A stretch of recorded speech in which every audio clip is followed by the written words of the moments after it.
Hi everyone. Welcome back to episode 3 of Tommy's Corner. I'm Tommy, one of the hosts of the Popcorn Podcast, and today I'm going to be breaking down what I've been watching recently on Letterboxd, and also just talking about where I've been, what's been going on these last couple weeks, and yeah, just talking for a little bit.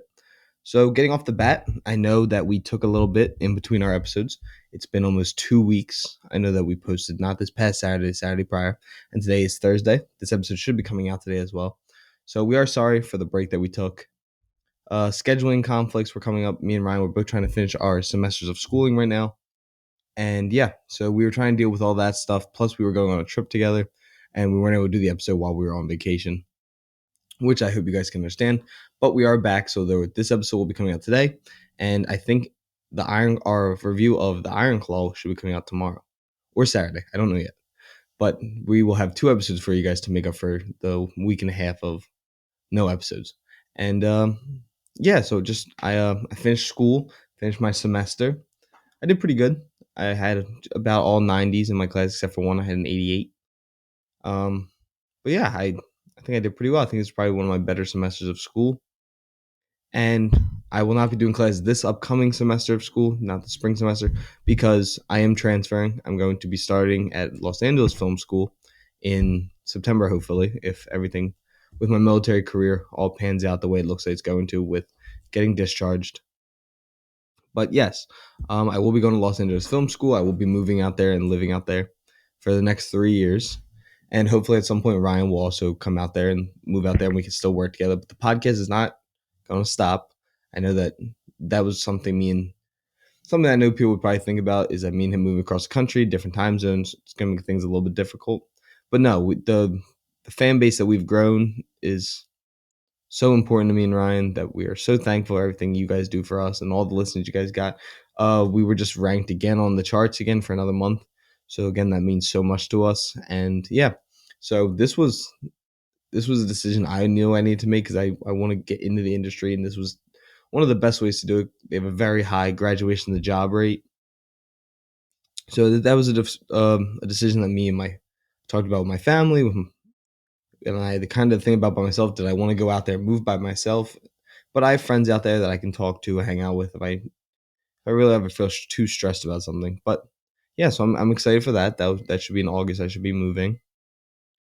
And yeah, so that's part of it. But I want to let you guys in on some news of some things that are going to be changing around with our show. Is that something me and Ryan have been talking about? Let me find Ryan's text about it because this was Ryan's idea. Ryan came up with a good plan for us. Where is he? Here he is.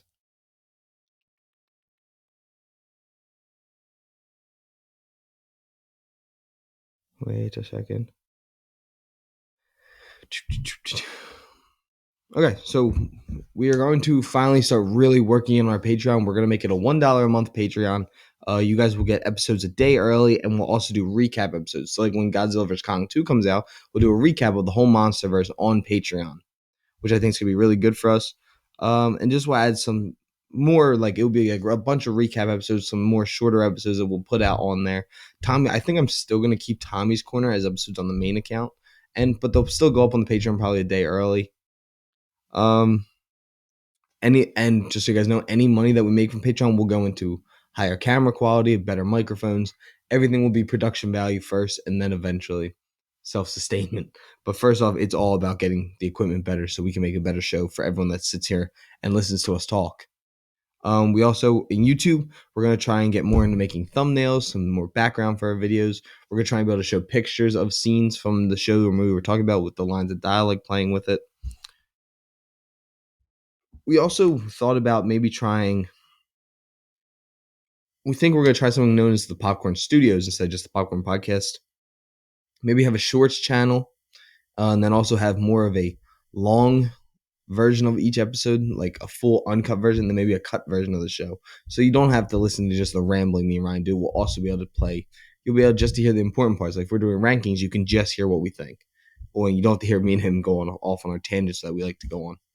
So yeah, I think we have a lot that we're working on for the future, and I'm really excited because I think just by us growing naturally, I think just I don't know if you guys could hear it. My laptop made a weird noise. I think just us growing naturally, and now like without having to do anything crazy like that. There you go. No thanks. No, I don't need weather updates. Um, so I think it's gonna be cool now that we actually have a plan for the future of the episodes and just what's gonna be going on, and having some new style of episodes, go a little bit higher quality. I think will really help grow our audience, grow our community that we've made with the show, and I'm really excited to see what we can make of it. But enough of me rambling on about the podcast stuff. Let's get into like some movie stuff. So the whole um so what I've been watching. So as you guys know, we did a Godzilla -1 review. That was our last episode of the show. But before that, I've gotten really into the Hunger Games again. Just I think the Battle of Songbird Snakes made me reignite my love for that franchise and that universe. So I went and reread all the books. Not fully. I took a little bit on Mockingjay just because of school and everything, but I am reading Mockingjay right now. So I went. I saw Battle of Songbirds now 4 times. I just went and rewatched the entire franchise. Then I watched both Mockingjays again with my sister, who was watching them for the first time. I'm watching Catching Fire today again. So I've just become like obsessed again with this universe, and it's one of the most consistent franchises, like film franchises out there. Like I always talk about how Harry Potter, there's no bad Harry Potters. There's no bad Hunger Games, and I'm not saying it's better than Star Wars because I know that's what people think when I say that. Star Wars' highs are higher than anything, but Star Wars' lows are much lower than anything from the Hunger Games. So I think Hunger Games, even Ryan agreed with me yesterday when we were talking about this. Hunger Games is probably a more consistent franchise than Star Wars, but Star Wars has more epic high moments. Like it's probably just the better universe, of course. But I think what Suzanne Collins was able to make with just this crazy concept of having kids fight each other to the death in an arena, and then making this love interest storyline, this love triangle, but then also making something so emotional that I think works so well. And then the casting, of course, I think Jennifer Lawrence's Katniss was huge. Having Josh Hutcherson play Peeta, and Liam Hemsworth as Gale, getting Elizabeth Banks play Effie, and I think probably the most important castings were either Woody Harrelson and then oh my god, I want to say Donald Sutherland. I don't want to be wrong though. Yeah, it is. Okay. Donald Sutherland as Snow, and then, of course, Woody Harrelson as Haymitch, I think are my two favorite castings. But I also love Lenny Kravitz as Cinna. Uh, Stanley Tucci as Caesar Flickerman. I think the whole universe was just so well casted, so well designed. It's so unique. It's not like any of the other universe. A lot of the YA dystopians we get is very much feels like its own thing. So yeah, I've been going back through and watching them. So I thought I would give you guys my little opinion so far. So of course I start off with the first Hunger Games, which is not directed by. Hold on, yeah, which is not directed by Francis Lawrence, which I think is why it's my least favorite movie of them all. And it also goes so far off from the books that I think it hurts the movie a little bit. This one's directed by Gary Ross. This one came out in 2012. I give it 3.5 stars, which is not bad. But there's some editing choices I just didn't like. I don't like the quick cuts fighting. It's kind of hard to follow what's going on in certain sequences. And I think that the cave scene in the movies, it's an important scene. It's their first kiss, which is huge to the movie. Uh, but at the same time, in the books, it's chapters, and they learn that like each kiss, like certain kissing and certain lines that they'll say to each other, get more food and more supplies for Katniss. So Katniss knows how to play the game at that point, and that's all an act. But we don't really lean into that in the movie. I wish we did a little bit more. So I think it just hurts the movie going so far from the books and not talking enough about how it's an act, but more. Oh, this might be real. When I think the people who are watching the movie and had never read the book don't really understand that yet. So yeah, that's why I think that one kind of suffers most. But still, don't get me wrong, it's really fun to first get that first movie out of the way. I was really excited. I still really enjoyed myself. Oh my god, like the kid who plays Kato. His name's like Ludwig, isn't it? Ludwig Gustafsson. Hunger Games. Excuse me. Nope, that's the Battle of Songbirds and Snakes. This one. There we go. Cast. How is this man not the top? Alexander Ludwig. Where did I get Ludwig Gustafsson? Yeah, Alexander Ludwig as Kato is a really good casting. Jack Quaid as Marvel, which most people don't realize is him. Um, than anyone else I could pretty much talk about. And it's really fun watching Jennifer Lawrence slowly become her own, come into her own. While Josh Hutcherson was already a known actor. I mean, a very well known actor at that point in his career. So I was really excited for this to rewatch them, and I love the first movie. It's just not as good as I remember it being. Then going into the other movie, going into Catching Fire, I rate that as a 5 out of 5. It is my favorite Hunger Games book and movie. I think it's just really well done, really well made. It is so exciting watching that movie, and the book's so good. And you really start to see the romance between Peeta and her, which is really nice. And the action, you see the budget jumped up a lot. And there's just some great sequences throughout that movie. So yeah, Catching Fire is amazing. If you haven't seen them in a long time, I really recommend go back and watching all the Hunger Games. They're all very good. And go see The Ballad of Songbirds and Snakes in theaters right now. Moving on from Catching Fire, because I don't have much to say except that's really good. I went and saw Dream Scenario with Nicolas Cage. It was okay. I didn't think it was good as everyone else said it was. I thought Nicolas Cage was very good, and it was funny, but I didn't think the movie was as good as everyone else was saying. Neither did Ryan, neither did our friend Ian that we go to the movies with pretty often. We all thought it kind of just missed the mark a little bit. So I give it 3 out of 5. I don't know what Ryan gave it. I just know he's around the same score as me. Moving on from that, back into the Hunger Games. I had Hunger Games Mockingjay Part 1. So I had not watched Part 1 probably since the first couple times I saw it in theaters when it first came out.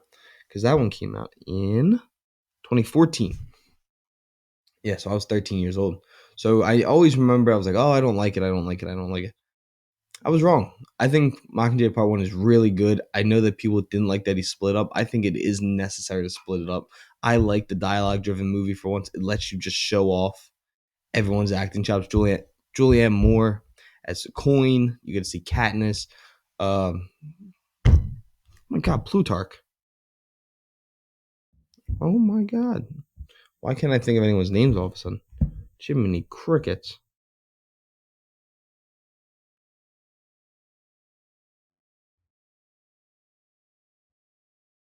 I'm so sorry. Okay.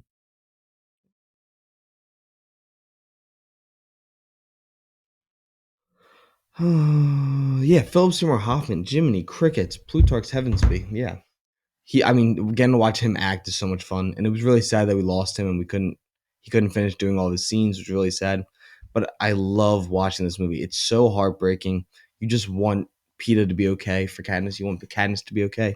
I think it's just a great YA dystopian movie. And I think it's a really well done movie. I don't think it's as bad as people remember it being. I think people need to go back and give it another shot because it is not like the rest of the franchise. It is very much a toned down, slower build up to the epic finale that you're going to get. So I'm a really big fan of it. And I think people should rewatch it. That's why I give 4 stars out of 5. I really enjoyed this movie. And yeah, going on from that is Catching Mockingjay Part 2, which I've seen 3 times now in the last 3 weeks because I watched it with someone else, watched it with my sister, and I watched it by myself. This movie's so good. This might be my second favorite Hunger Games. I really, really do love it. And spoilers, of course, I'm going to spoil something. So if you don't want any of the Hunger Games movies spoiled for you, skip ahead like 5 minutes. So yeah. Oh, hmm, hmm. That was A24 sending me a package. Pretty cool. Um, Yeah, Mockingjay Part 2. That scene when Finnick sadly dies is one of the most heartbreaking scenes in film. When he yells Katniss to her, and you see him throw that his spear, and you realize he doesn't have his weapon anymore. It's so heartbreaking. That movie's, and I really think it's a really well done movie. It's sad watching Josh Peeta struggle with his PTSD from the Tracker Jacker Venom and all that. I just think it's a really well done action movie. It's like a war film, but at the same time, it still gets the emotional parts across that the Hunger Games are so good in using. You still get the scene with Prim, which is heartbreaking. And I know people think that it goes by a little too quickly. I think the end is exactly how it felt in the book. It's very quick at the end. But that's how it is. There's not a ton left, but it's skipping over a long period of time. So I really like the last one. I think that twist of if you hadn't read the books and she shoots coin with the arrow, I know my sister freaked out. She had no idea. So I'm a really big fan. I was really excited to watch it. again, and every time I watch it now, I like it even more and more. So it's a battle right now. I have it at 4 stars as well. It is battling with the Ballad of Songbirds and Snakes for the second spot because I went and saw that again yesterday with my sister, and she loved it. I mean, she had loved this movie, and every time I watch it, I like it more and more. I think it's one of the top 10 movies of the year for me. I think it's one of the best young adult dystopian movies ever. I think it's a really good movie. I think every actor is so good in it. It makes me love this world even more. It makes me want more and more from this world. It wants me to watch Francis Lawrence direct more and more. And it makes me really sad that Suzanne Collins does not plan on writing more books in this universe, which is sad. But I think it's one of those movies that actually does a prequel story correctly, which I don't think we get very often now. It actually just shows someone becoming bad. It doesn't need to be, oh, feel bad for him that he's bad. He's just bad. He's just a bad person. And Rachel Zegler, I think I said this on the Instagram post and in the episode, she just continues to rise in stardom. I know that she said some things that not everyone agreed with, but people say things. She's a young kid. She's the same age as me. And I think she's an incredible talent. I think she's going to continue on that skyrocket to the top. And yeah, I love watching her act. So I'm really excited for whatever she does next. Besides Snow White, not excited. But not because of her, just because I don't think Disney live action movies are very good. I think Tom Blythe has that kid's about to become one of the biggest young actors in Hollywood. I mean, you can already tell that the girls love him. I think he's a really talented actor. I think to take on such an iconic role as President Snow from such an iconic actor as Don Sutherland was such a huge decision for him, and he killed it. He knocked it out of the park. So I'm a really big fan of the movie. I think it's still a little bit below Catching Fire for me. But I think this and Mockingjay Part 2 are a lot closer than people think they are. And yeah, I really think everyone needs to go watch the rest of the Hunger Games franchise again. I think they're really good. I think everyone needs to check them out. And yeah, that's pretty much what I main been watching. But I just want to talk about one more movie before we get out of here, and that is The Boy and the Heron. I got to see Miyazaki's newest film, and I got to see the dub version and the sub version. I just want to give everyone a breakdown of the Boy dub. I don't know how many of you know the exact cast. Oh my god, The Boy and the Heron dub cast.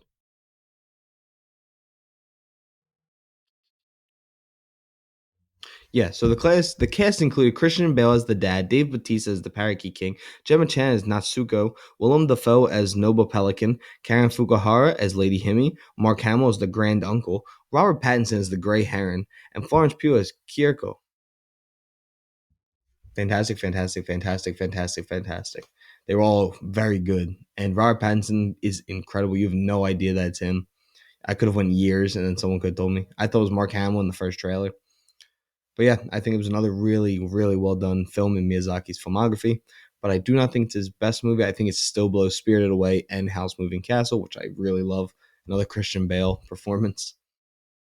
But yeah, I think everyone should go check out both The Hunger Games, The Battle of Songbirds and Snakes, and also go check out The Boy and the Heron. They are both still currently in theaters, to my knowledge.